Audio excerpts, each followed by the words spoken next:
गुरु तत्वदर्शी संत रामपाल जी महाराज के मंगल प्रवचन। पुण्यात्माओं, बहुत कहर का जीवन जी रहे हो आप, लेकिन कोई विकल्प हमारे सामने नजर नहीं आवे था।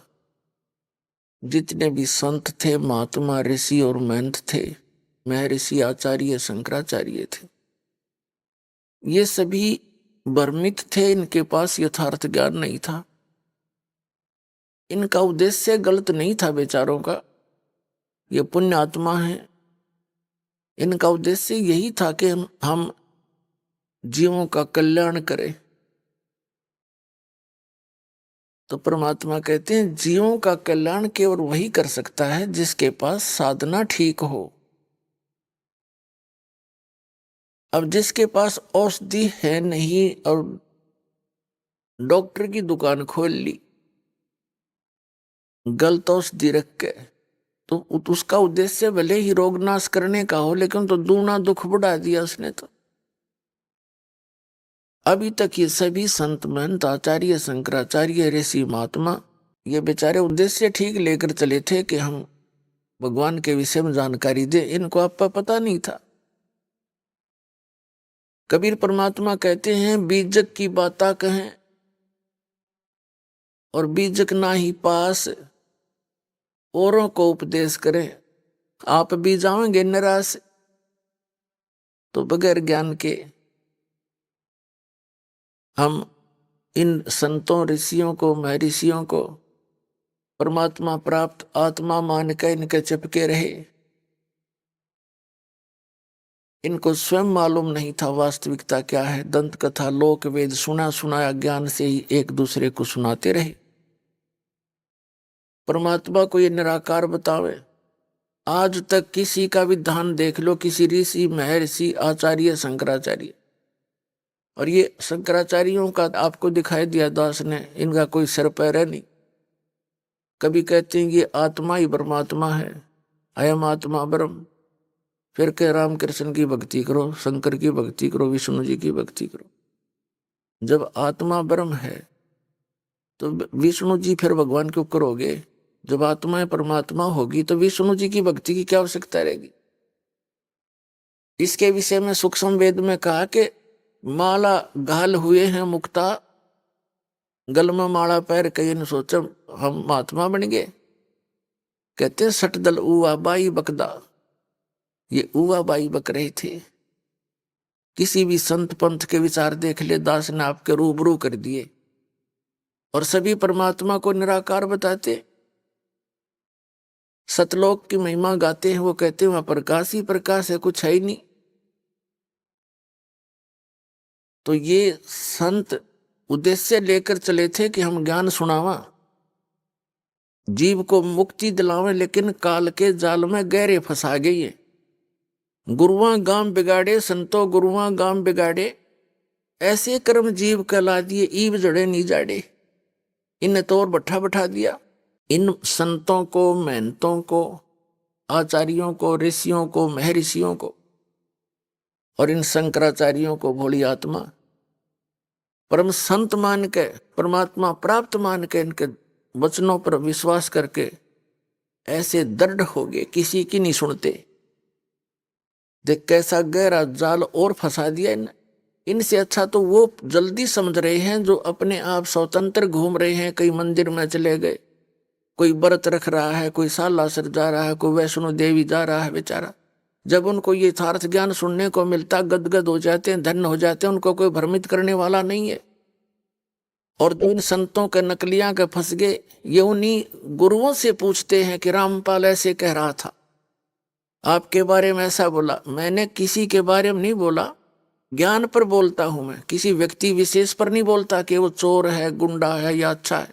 नहीं, जो ज्ञान में गलती करता है उसको, उसकी गलती को सुधारने के लिए आगाह करता हूं कि तुम गलत जा रहे हो, तुम्हारी दिशा गलत है, आप भी दुखी, आपको अनुयायियों को भी गलत ले जा रहे हो। तो वो उन्हीं गुरुओं से पूछते हैं या अपने गुरु भाइयों से, बहनों से पूछते हैं। उन्होंने वही एक ही ज्ञान सुना हुआ है, वो कहते हैं नहीं यही ठीक है, वो वैसे ही बोलता है। कोई बात हुई, ये भक्त आत्मा इतना पैसा लगा रहे हैं आपके लिए, टीवी चैनलों पर सीडी बनाकर, पुस्तक बनाकर भेज रहे हैं, ये वैसे ही कर रहे हैं। कोई मूर्ख है हम? हमें पता लग गया, इस दास को पता लग गया है कि ये रास्ता गलत है आप सभी का, और नहीं है तो विवेचन करना चाहिए। अगर मैं गलत बता रहा हूं, सोचो उसके ऊपर कि कितना गलत है इसका, कितना ठीक है। और फिर अब यदि ठीक है, ठीक तो है ये, तो आप भी अपनी दिशा बदलो।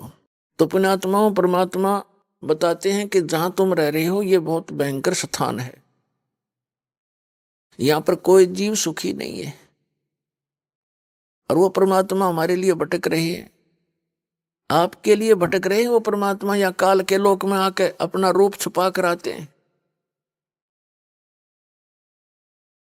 और काल समझ नहीं पाता कि ये सचमुच कोई दूसरे लोक से आया प्राणी है। जैसे परमात्मा है, वो तो प्राणी तो नहीं कह सकते उनको। कबीर भगवान कैसे लीला की, एक कमल के फूल पर विराजमान हुए काशी शहर में, वहां से एक नीमा नाम के जुलाहा घर ले गए, और वहां जुलाहे के यहाँ पालन होने से, लीला पालन तो सबका करते हैं, कुंवारी गांव का दूध पिया मालिक ने। धीरे धीरे बड़े हुए, जुलाहे का काम करते थे, एक झोंपड़ी में रहते थे।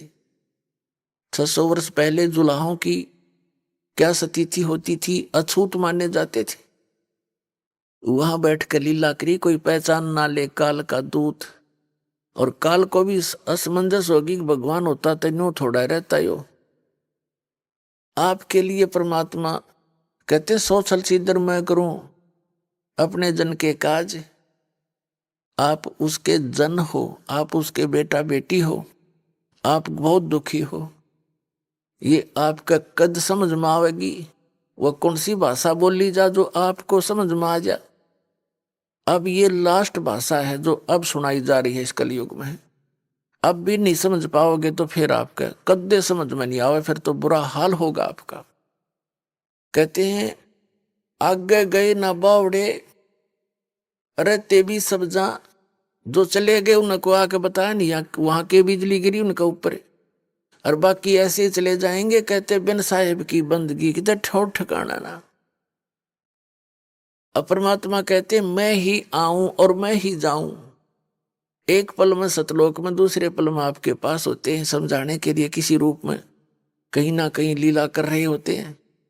तो परमात्मा कबीर जी बताते हैं कि आप यहाँ गलत स्थान पर रह रहे हो, आंखें खोल लो, कुछ चेतना करो, विचार करो परमात्मा की वाणी पर।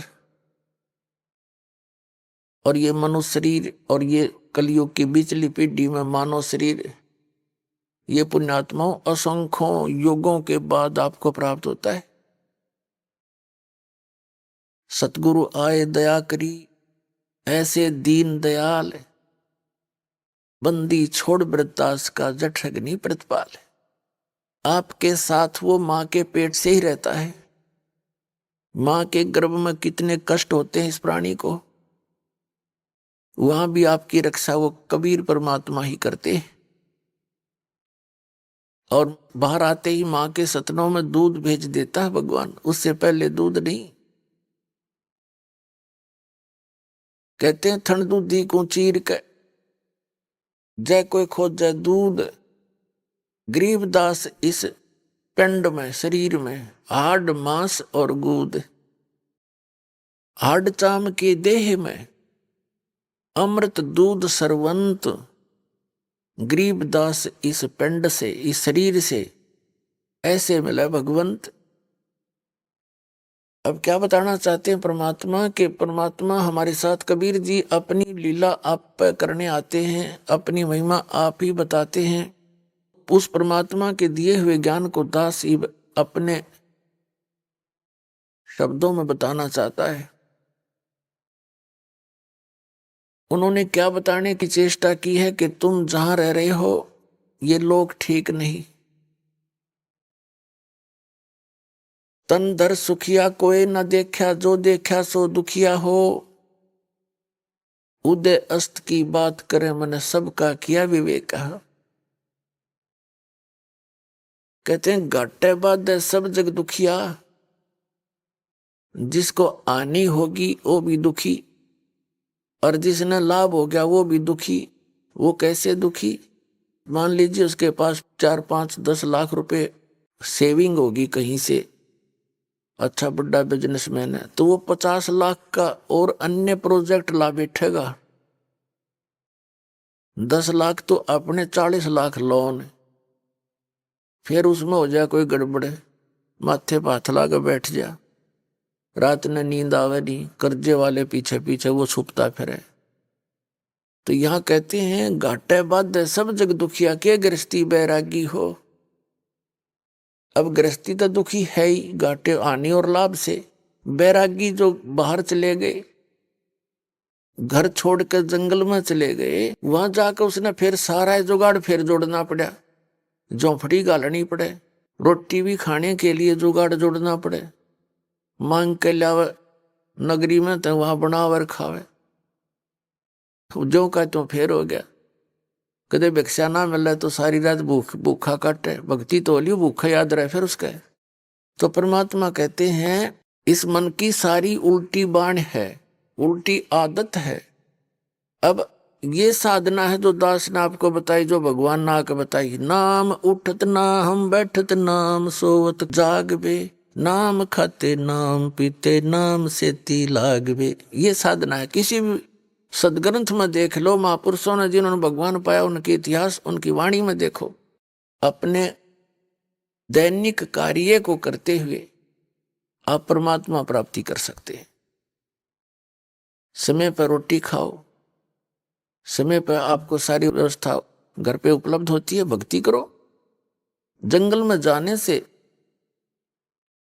केवल वहां बैठ जाने मात्र से परमात्मा प्राप्ति नहीं होती, इस सत भक्ति से परमात्मा प्राप्ति होगी। उसने चाहे जंगल में बैठ के कर लो, चाहे घर में कर लो। ये साधना जो दास बता रहा है, इससे मोक्ष होगा।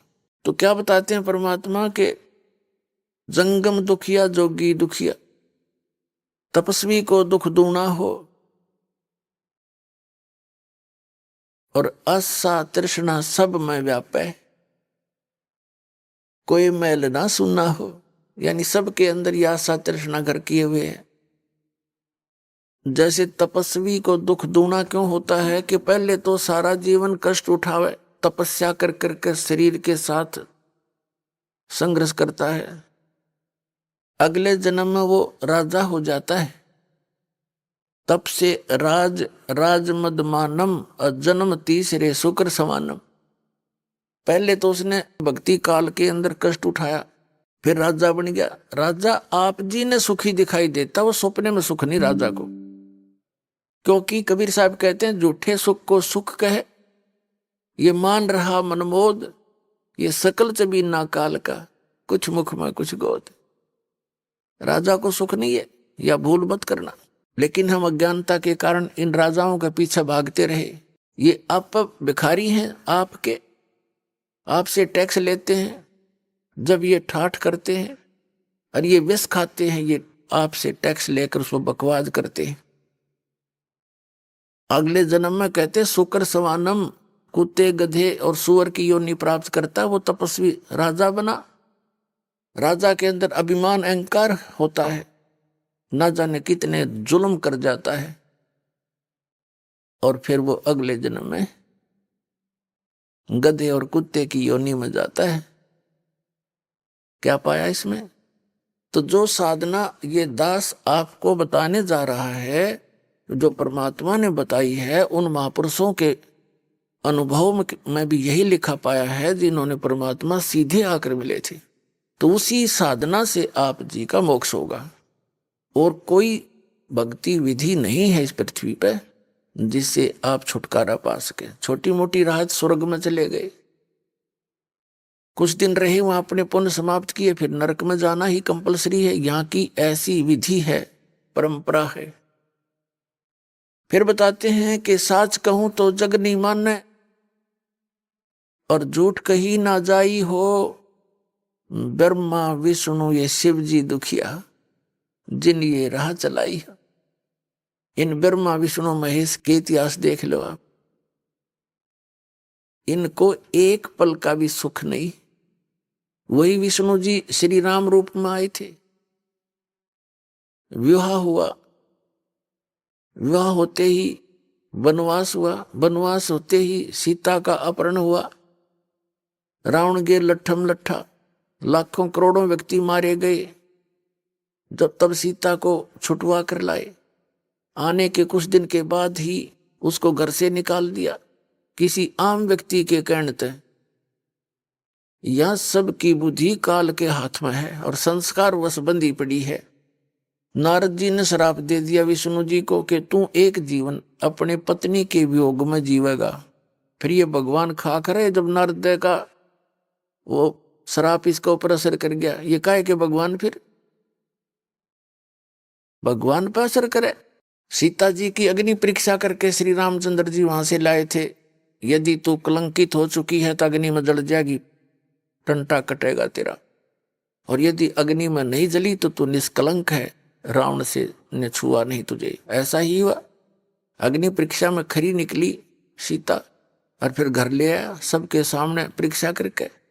एक धोबी ने कह दिया चंद वर्षों के बाद, अपनी धोबन ने पीटा था, कहने लगा मैं दशरथ के बेटे जैसा ना हूं। रामचंद्र का रावण के पास रही सीता, उसको घर पर रख रहा है। उसकी पत्नी 2 दिन घर से लड़कर बाहर चली गई थी अपने मायके, तो उसको कूट रहा था और कह रहा था कि मैं रामचंद्र जैसा ना हूं, दशरथ के बेटे कैसा। कि 10-12 वर्ष रावण की पास रही, फिर घर पर रख ली, जब भेज दूंगा तेरे घर पर। वह बात रामचंद्र जी ने सुन ली। इस बात पर सीता काट दी कि लोग मेरी निंदा कर रहे हैं। संत कहते हैं लोक लाज ना कीजिए निर्भय हो रही है। अपनी सच्चाई पर दृढ़ रहना चाहिए था, कहते जाओ लोगों का क्या कहने का, जितनी मुंह उतनी बातें। तो क्या फैसला लिया उसने, अपनी गर्भवती पत्नी को घर से निकाल दिया और उस नाम पूजे। आप पर सुखी नहीं हो राम, जिसकी पत्नी बालक कहीं पर किसी ऋषि के यहाँ आश्रम में पल रहे हैं और वो राजा बना बैठा है, सपने में भी सुख नहीं उस व्यक्ति को, चाहे कितनी बात बनावे। फिर वही श्री कृष्ण रूप में आए विष्णु जी। श्री कृष्ण जी का इतिहास देख लो, लट्ठम लट्ठा, जेल में जन्म हुआ, मामा शत्रु हो गया, कभी जरासेन कभी शिशुपाल, रोज झगड़े रहे। इस उद्देश्य से उन्होंने मथुरा को त्याग कर एक बहुत कोने में जाके समुद्र के बीच में टापू सेलेक्ट किया। इन दुष्टों के झगड़े से बचाव के लिए कहते हैं राड से बाढ़ अच्छी। वहां रहने लगे। उसके वहां क्या दुख हुआ, उनके सामने पूरे यादव कुल 56 करोड़ उनकी जनसंख्या हो चुकी थी, श्री कृष्ण जी के वंशजों की, कुल वालों की। अब पर लड़का मर गए, दुर्वासा ने श्राप दे दिया, श्री कृष्ण तई मारे गए, सारे 56 करोड़ यादव कटका मर गए आपस में लड़के। तो पता क्या संरक्षण दिया श्री कृष्ण जी ने उनको। तो परमात्मा कहते हैं साच कहूं तो जग नहीं माने और झूठ कही ना जाई हो, ये ब्रह्मा विष्णु शिव जी दुखिया जिन ये राह चलाई हो। श्री देवी भागवत महापुराण के अंदर प्रथम स्कंद में ब्रह्मा जी पूछ रहे विष्णु जी से कि आप भी तपस्या कर रहे हो, मुझे बड़ा हैरानी है, आप तो भगवान हो, ये हो, विश्व पालक हो, सब देवों के देव हो। और विष्णु जी कहता है कि मैं अधिकतर सब तप करता रहता हूँ, तप करके फिर राक्षसों के साथ युद्ध करता हूँ, उनको मारता हूँ, थोड़ा बहुत समय मिला तो कुछ देर लक्ष्मी के साथ सुखपूर्वक व्यतीत कर पाता हूँ। तो परमात्मा कहते हैं खाक सो के इनको कहने का भाव। परमात्मा कहते हैं साच कहूं तो थारा गले उतरे नहीं। आज से 600 वर्ष पहले ये बात परमात्मा कबीर जी कहा करते, जो दास आज कह रहा है, आज प्रमाण दिखा रहा हूं। ये परमात्मा कबीर जी ने ये मीडिया, ये जो इलेक्ट्रॉनिक सिस्टम बनवाया है, कबीर परमात्मा की देन है या सत्कर मान लियो, या मैन सतर की दिमाग नहीं है कि वैज्ञानिका ने ये बना लियो। ये वैज्ञानिक अड़े ना गड्ढे थे, 4 लाखों वर्ष बीत गए, कुछ ना बना पाए। ये आपके लिए बनवाया है कि मेरे बच्चे, मुझे पहले आपको शिक्षा दी, शिक्षित किया पूरे विश्व को, और फिर ये इलेक्ट्रॉनिक सिस्टम, सैटेलाइट, इंटरनेट बनवा के आपको घर बैठे संदेश दिवा रहे हैं इस दास के माध्यम से। देखो ये इतिहास है, ये इनका।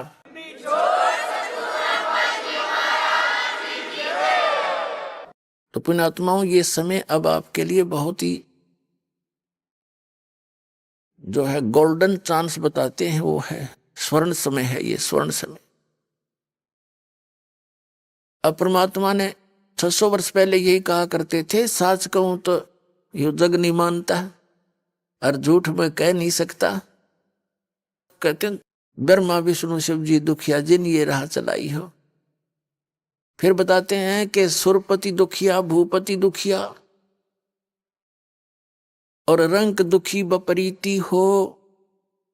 सुरपति यानी इंद्र का, स्वर्ग का राजा, देवताओं का मालिक सुरपति, उसका इतिहास देखो। इंद्र का दुर्वासा ने श्राप दे दिया, दुर्वासा ऋषि ने, इंद्र का राज खत्म हो गया। पता नहीं कहां जाकर जीवन व्यतीत किया, कभी राक्षसों के साथ झगड़े, लट्ठम लट्ठा, खाक जीवन है इनका ये। तो जो स्थान सुख का है उसको आप भूल ही चुके हो। हमारी बुद्धि की सीमा स्वर्ग तक स्थिर हो चुकी थी। अब परमात्मा ने बताया स्वर्ग तक तुम्हारा सबसे बड़ा शत्रु है, आपकी पूंजी का नाश करवाता है और फिर वहां खत्म करके आपकी पूंजी को नरक में डाल दिया जाता है। तो सतलोक जाएंगे तब पीछा छूटेगा। क्या बताते हैं? सुरपति दुखिया भूपति दुखिया रंक दुखी बपरीति हो। अब निर्धन तो आप पे दुखी, स्वाभाविक दुख है उसको। तो कबीर साहब कहते हैं, कहे कबीर और सब दुखिया, एक संत सुखी मन जीती हो। आप इस ज्ञान को सुनकर आपने अपनी जो इच्छाएं हैं वो कम करनी पड़ेंगी। जो हम अननेसेसरी डिमांड भगवान पर रखते रहे, और वो दे भी देते हैं, क्योंकि आपकी भक्ति आपको कदे मांग लो जब देंगे, पर वो दुरुपयोग कर लिया करते थे हम। अब हम इतना ही मांगेंगे, कितना? साईं इतना दीजियो जा में कुटुंब समावे, हम भी भूखे ना रहें, कोई अतिथि ना भूखो जावे। इतना दिए दाता कि जिसमें कुटुंब समावे, रिक्वायरमेंट ऑफ द फैमिली, यानी हमारे परिवार की जो आवश्यकताएं हैं वो पूरी हो जाए, और हम भी भूखे ना रहें, कोई अतिथि आ जा वो भी भूखा ना रहे। तो कबीर साहब कहते हैं, कल पे कारण कौन है, कर सेवा निकाम, और मन इच्छा फल देऊंगा जो पड़े मेरे ते काम। कबीर साहब कहते हैं, तू ऐसे बेमतलब की कल्पनाएं, ये चिंताएं करने से कोई लाभ नहीं। मैं जो साधना विधि बताता हूं उस भक्ति को करो, ऐसे मर्यादा में रहो, अपना जीवन रूपी सफर इस भक्ति मार्ग पर तय करना प्रारंभ करो। फिर इस जीवन रूपी सफर में आपको जो भी कोई आपत्ति आवेगी, फिर मन इच्छा फल दूंगा जो पड़े मेरे ते काम, पड़े धनी से काम। आपको परमात्मा ने सब पता है कि किस चीज की आवश्यकता आपको। आपको शायद ना पता हो, उसको अवश्य पता है किस बच्चे को अब क्या आवश्यकता पड़ेगी, तो उससे पहले ही आपकी व्यवस्था कर देगा वो। कबीर साहब कहते हैं, जो जन मेरी शरण है ताका हूं मैं दासे, गेल गेल लाग्या फिरूं हूं जब तक धरती आकाशे। पुण्यात्मा, आप तो बिल्कुल बच्चे हो इस मार्ग में, ठीक है। जो काफी समय से इस दास के सत्संग सुन रहे हैं उनको बहुत ज्ञान हो चुका है, क्योंकि हम जैसे पहले अन्य उपासना किया करता था, ये दास जैसे श्री राम, श्री कृष्ण, शंकर भगवान, विष्णु भगवान, हनुमान जी, बाबा श्याम जी, इनकी पूजाएं करते थे, जैसा भी लोकवेद सुन रखा था।